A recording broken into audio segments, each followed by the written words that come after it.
Hi everyone, my name is Erin and I am going through benzo withdrawal. Today is day 33, I think. I'm a relatively new channel when it comes to the benzos. I used to do like a family channel, but I was on uh, zero point 0.5 of Lorazepam once a day due to postpartum depression and anxiety. I was on it for about 8 years. If you want to know like details about it, go to my first video, which I believe is day 4.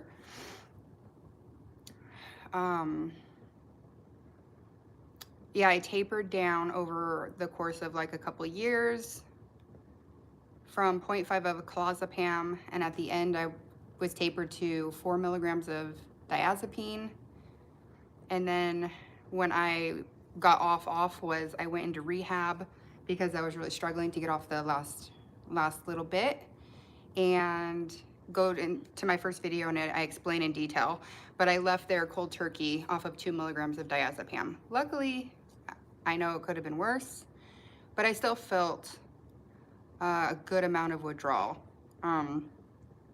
So right now, I would think I had like right here, like it's like right under, like if you tied a belt right under your breasts, right here, that little indent right there. That was hurting yesterday. I woke up and it was really uncomfortable, so I didn't want to eat. So I was really careful what I ate yesterday. I haven't drank coffee, I haven't drank tea, I haven't had soda, I haven't had any caffeine at all since I started this journey. I was on gabapentin for the first couple weeks of the withdrawal. It really helped to lessen the blow. I know it's not a good medication to be on because it messes with your GABA, but it helped me through. Like, if I didn't have that, I don't know if I would be here. So people are like, be careful with that, and I completely agree. You have to be careful, but at the same time, you have to get to the next day, and if gabapentin or GABA supplements, if they help you get there, then I think it's worth it. Because I was careful, but I knew if I didn't take it and get some sleep and get some relaxation, I don't think I would have been able to keep going. So yes. So that pain was there yesterday. It's gone today. I had this like buzzing in my ears. It sounded like bees in my ears. It wasn't tinnitus. Like, it wasn't there all the time. It was just like it sounded like my ears were like my head was like jump starting. It was really annoying. So yeah.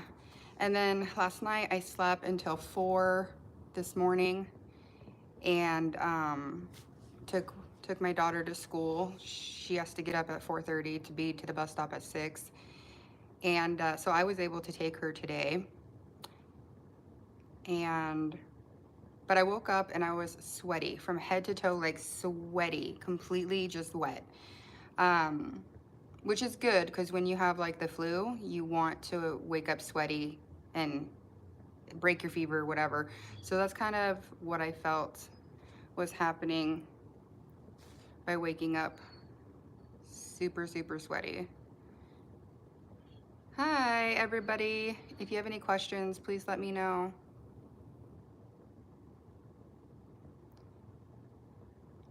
My name is Erin, and I am day 33 off of benzodiazepines, Clozapam, and then Valium. I was also on amitriptyline for, I think it was 6 years. So I've been off that for a few months now.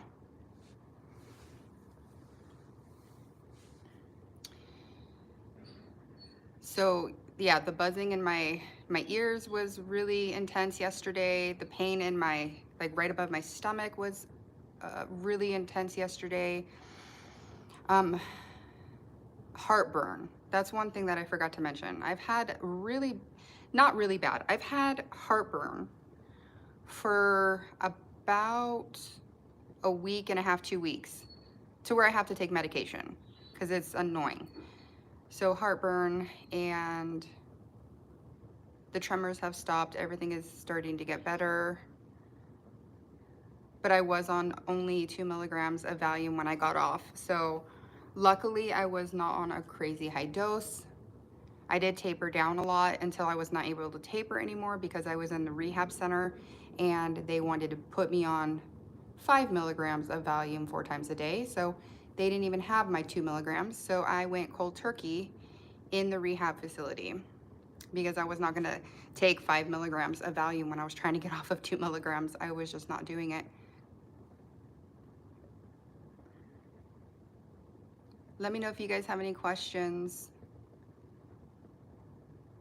I hope I set this up right. I haven't done a live.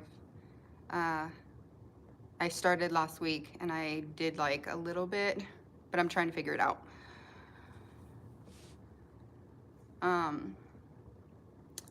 So yeah, just going over the symptoms I'm feeling 32 days out. And I think I would say the first week wasn't terrible with me. I felt like I had like a cold. Hi, Ocean Wave. Oh, thank you for watching. It's great that you're here. Yeah, it's fun to do lives, I think. It's a lot easier. So the first week I was kind of just but I was at the rehab place. So I would go out and walk around. The rehab place that I went to was Desert Hope Rehab, and you have to go through a gate to get in. And so you can go out and walk around the area. It was actually really nice to stay there. They had maid service, where the maids would come in and make up your bed and change out your towels and stuff, and you know, clean your bathroom. And it was just so nice to not have to worry about that. And then the food there was pretty good. You had to go to meetings because it was rehab. You had to go to meetings 4 times a day, but it was relatively pretty nice, except for like them trying to load me up on medication, which was not fun. But yeah, they try to load me up on medication. So I would go out and I would like walk around because you're in this like gated area. So I'm not, you know, it was not a great side of town. So I would walk around there.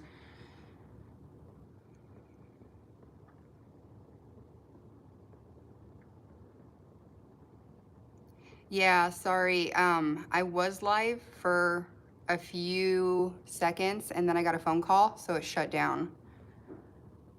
Thank you. Yeah. So I had to click out because I got a phone call. That's the fun with, that's the awesome nature of recording with your phone. But thank you for coming back. So, I would walk around the rehab place and it didn't get bad until I got home, which was day 5. I started getting the tremors, the night sweats. I mean, loaded with symptoms. Like, I can't even remember all of it. It was just miserable. The second week was absolutely just awful. But I have 2 kids. I have a 15-year-old girl and an 11-year-old boy, and my husband. That's who lives here. So my daughter has to be at the bus stop at 6 and my son at 8. You are so strong. Thank you for sharing your journey. You've been on Xanax for 28 years. Lots of reasons to taper, but it's rough. I feel like I'm going crazy. Yeah, the feel like you're going crazy is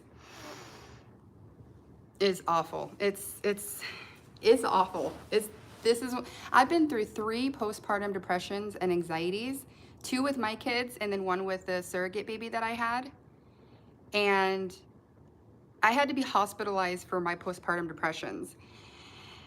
And this is the worst. This is worse than that because where my brain was messed up during that, this is your brain and your body. Like, this is just everything that you are sucks. Is 0.125 milligrams, very high. I was on 6 months and tapered to 0.7. I don't believe that's very high, but it depends on what medication. If it's like Valium, then that is better to, for me, the doctor said it's better to change to Valium because it's less potent. But if it's Xanax, Xanax is way more potent. So I think 1 milligram of Xanax is 10 milligrams of Valium, Clozapam. I think the 0.125 is 2 milligrams of Valium. I could be very wrong, but or it's either 2 milligrams of Valium or 4 milligrams.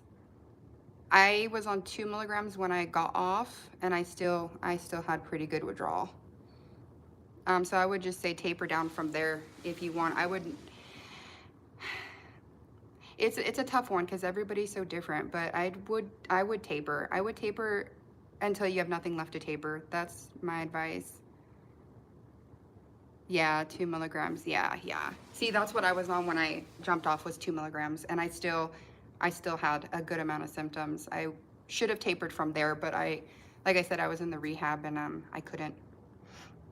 So I have my 2 kids, and the second week, I had to take my son to school. I had to pick them up, and that was really difficult because I was driving, I wasn't sleeping, I wasn't eating, and I was driving, and I had to do certain things. I didn't go back to work, but there were certain things that I had to do, which was drop him off at school and pick them both up because my husband was at work. If I would have done that in rehab, it would have been so much easier. Oh, thank you. You're so welcome. If I would have done it in rehab, it would have been so much easier because I would have been able to lay down more and not have to drive and not have to, but I had to do that, and it made it so much harder. I was really lucky. I only had anxiety when I was pregnant or delivered, one of the two, pregnant or delivered. So anxiety was never a thing with me, ever, my whole life, only when I'm pregnant or deliver.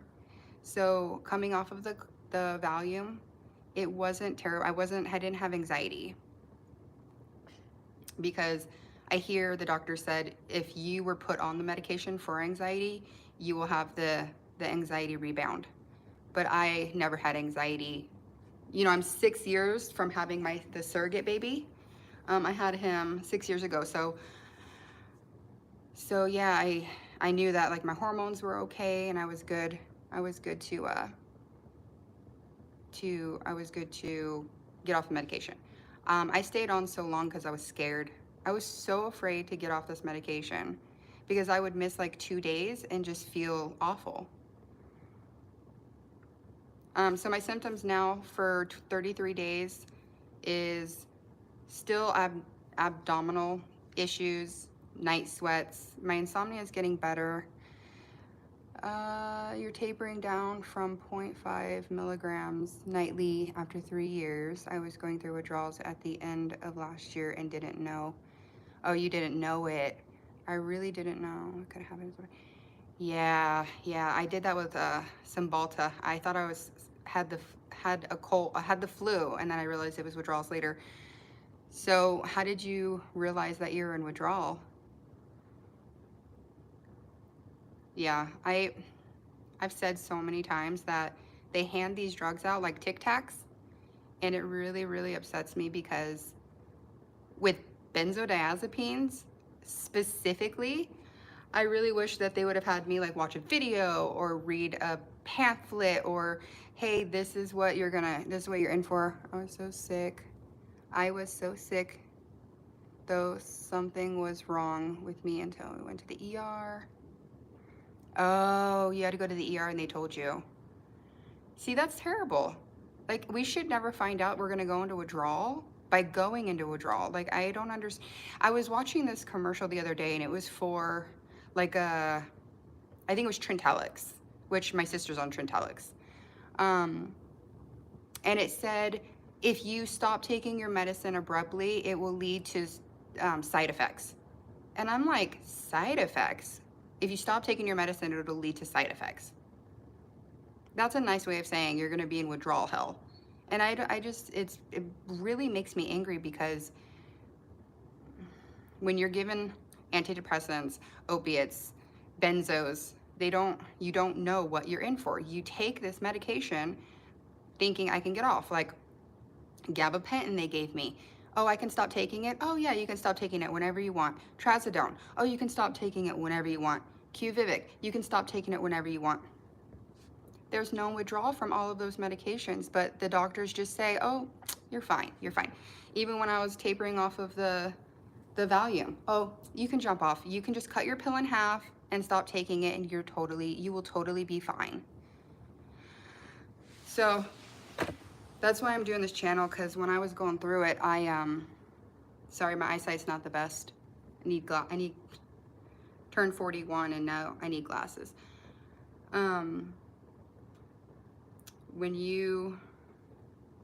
Yeah, they don't get it. I wish you could make doctors get hooked on something and make them get off so that they'll take you serious, because they don't get it. It makes me so mad. And then when you say you have these symptoms, they say, oh, well, that's not due to that. Oh, you're just making it up, or it's not that bad, or it really upsets me. But my doctor, who was my friend, I'm a medical esthetician, so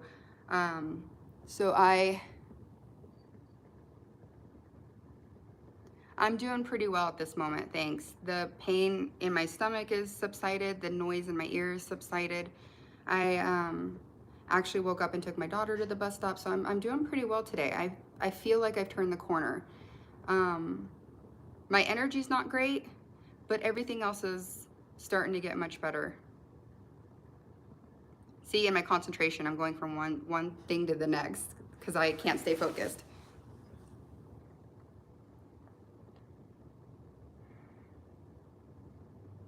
Oh, you're 6 months? Oh, wow. So you've been in withdrawal for 6 months. What dose were you on?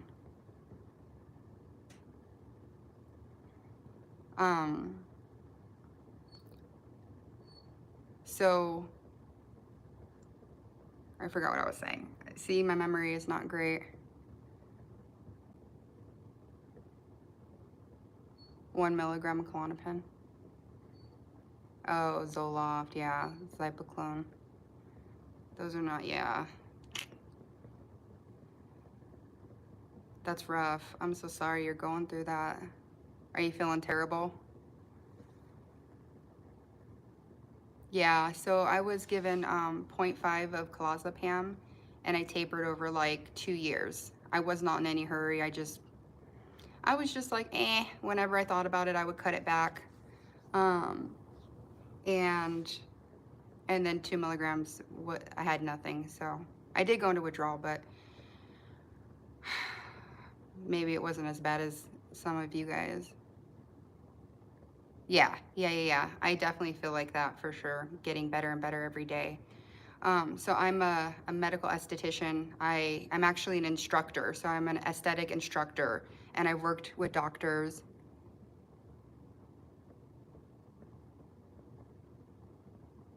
Oh yeah, thank you. Yeah, I can't deal with it either. It's the worst. It's the worst. So I actually am an aesthetic instructor. I'm a medical instructor, and I work at the mortuary doing makeup. So I work in the funeral home doing makeup and getting them dressed. I'm not working right this moment, but I have licenses and all that, and I work at Heritage Mortuary out in Nevada.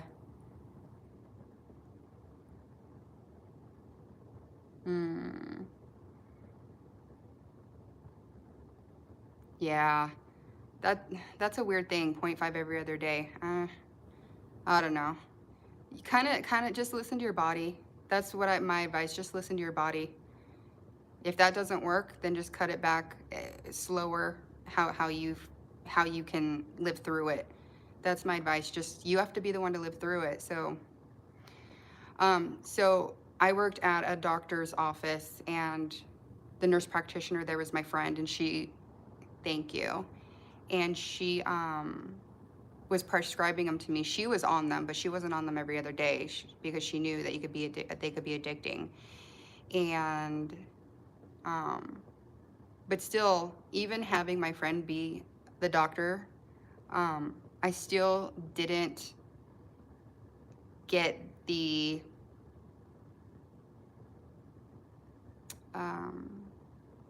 that I didn't have the knowledge that it could do what it did. She did say that I needed to get off of them. Yeah, I'm from Nevada. Now I'm on this plan.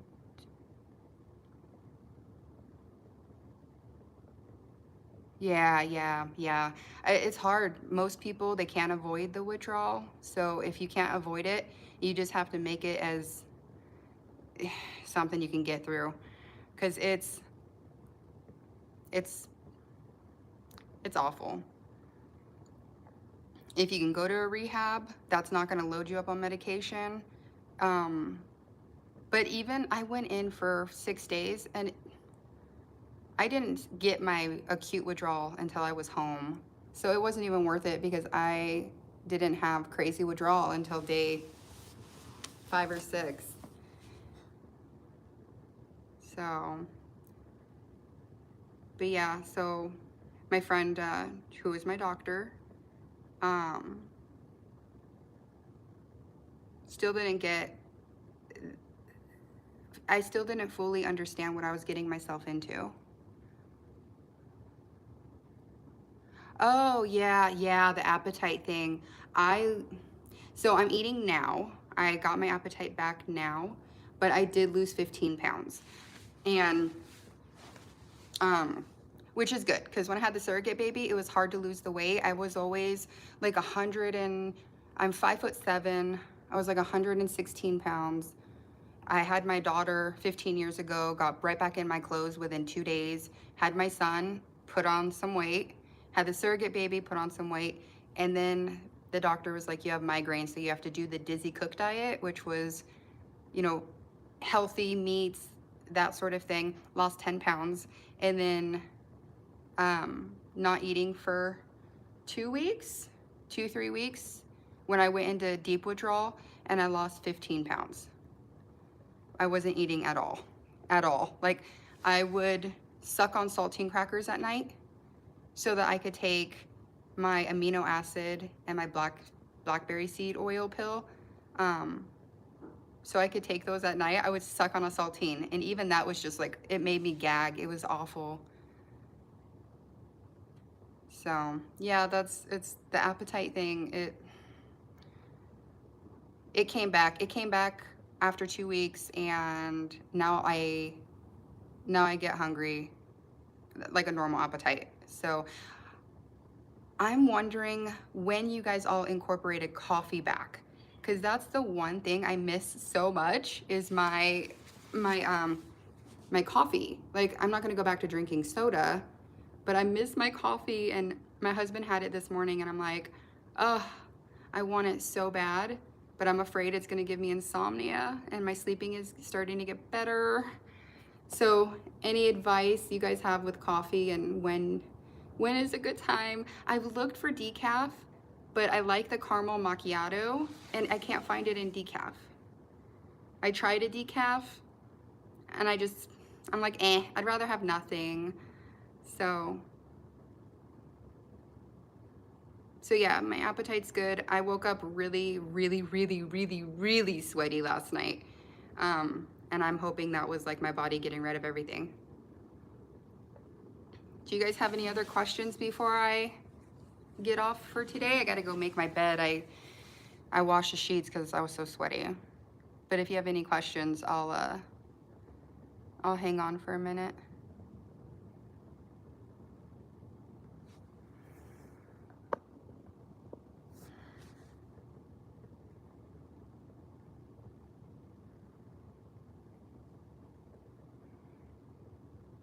What good routines did you have for managing withdrawal?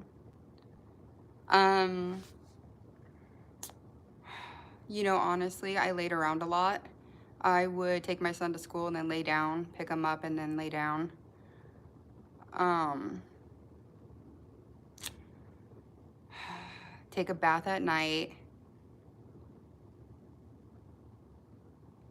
I feel like my husband said, you just have to be, oh, my brain doesn't work. You have to be selfish. He's like, you have to be selfish. And I feel like I just had to say, I'm going upstairs and going to bed at 6 o'clock, or I don't want to go do that, or, you know, just doing what your body needs is the routine that I had. Like, whatever I felt like doing, if I felt like laying down, if I felt like going for a walk, if I felt like whatever I felt like doing, I did. That helped because I didn't have any pressure. I got so weak that I'd have to, we have the shower where that has that seat, and I'd have to sit on the seat and my husband would help me wash my hair because I just literally couldn't stand there and shower. I was so weak, I wasn't eating, and you know, but I knew I needed to wash my hair and wash my body, and I felt so much better after. So yeah, that's my advice, is just take care of yourself and be a little selfish. You have coffee in the morning. You don't drink it after 2 or 3? Okay. How far are you from your withdrawal? Has it been a good amount of time? Because I'm worried day 33 that it's still too early. I'm not really sure. You have to babysit 2-year-old grandson. Oh, I adore.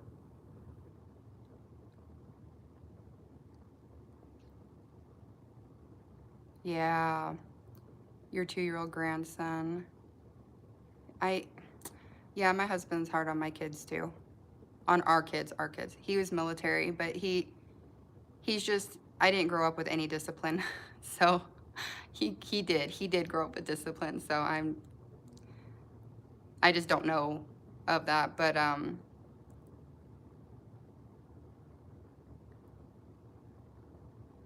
it's hard when they don't understand. It's so hard. At what dose going CT causes seizures? I'm not sure of what dose causes seizures. I know they say it happens within the first 10 days. I don't know which dose though. I think it's if you're prone to seizures or not. But I definitely would talk to your doctor about that, because I did the rehab thing and they were watching for seizures, and I was on 2 milligrams of Valium, so I would talk to your doctor about that. It's still rough being off of it a year. Oh, wow. See, I heard that when I first got off of it, and what dose were you on?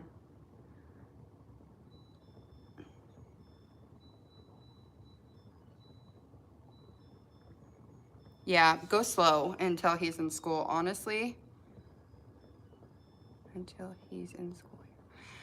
Just go really slow. Really, really, really slow. 5 milligrams of Xanax. Yeah, I think the key is just go really, really, really, really slow. My best friend, she's a anesthesiology nurse, and she was on morphine, and she did the dry cuts that Benzo buddy does, and she was just like, go so slow, so slow. You have to give your brain a chance to adapt. I was back and forth with like, I need to get off of it. Like I wasn't patient. Oh, 5 milligrams of Valium. Oh, wow. And it didn't hit you until after a month? Wow, I'm so sorry. It takes so long before this stuff is out of your system, and it's awful. It's so awful. I really wish they wouldn't prescribe it like they do. Yeah, our brains heal slowly, it seems. Yeah, absolutely. I'm just hoping that we just keep getting better from here. I will never, ever, ever be put back on it. Whether I go in the hospital, whatever, like I'll never, ever allow myself to take it again. I won't allow myself to take much medicine after this, because the amitriptyline as well. Yeah, I agree. And you know, people write me and say, well, I wouldn't even leave my house if it wasn't for this. And I'm like, you know, if it works for you, that's amazing. But heaven forbid, you should need to get off, or the doctor just won't give it to you. That's happened a lot. Pharmacists and doctors just stop giving it to you. You go into the hospital, no, we're not going to give it to you. Um, yeah, yeah, I didn't have any idea either. Doctors should know this. That's the frustrating part, is they should know this. They just refer back to their books. And their books say, you know, I was on a few different medications that had withdrawal, and they told me that it didn't have withdrawal, and I'm like, it does. So it really, one of them is gabapentin, the other was trazodone, and I'm like, how do you not know that this has withdrawal?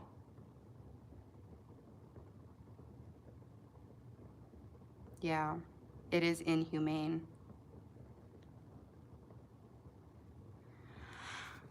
It's so infuriating.